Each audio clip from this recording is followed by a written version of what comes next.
in that case, I think your ethical obligation to do that would be pretty clear, right? That's an interesting question, because there are well-known vulnerabilities of AI systems, in particularly any machine learning-based perception system, where very small perturbations in the input can cause major corruption in the output of the system. So, you by putting a couple of, say, black squares on top of your tank, it now thinks that it's a truckload of duds or bunnies or whatever, right? Instead of an actual target. And in that case, I think your ethical obligation to do that would be pretty clear, right? In order to avoid harm to you as a potential target of that system. Broadly speaking, I'm not sure that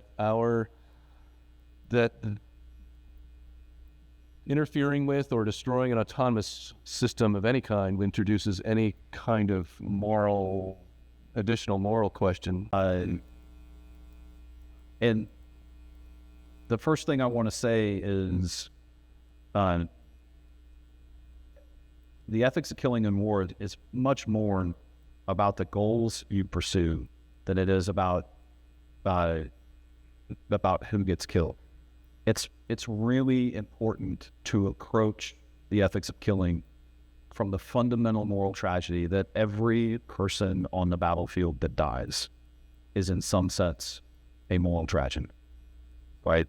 So it feels right when we kill certain kinds of people, but from the perspective of justice, the death of any person is bad. And so putting the tools of war back towards the goals of justified war is really, I think, the more important question. I think that question actually brings up something that's actually even larger but really important, which is the evolving character of war overall that robotics and AI are being inserted into. So, this perception that everyone seems to have that war is going to become more automated, more computerized or something, is actually a bit of a canard. It's actually going to become ever less so.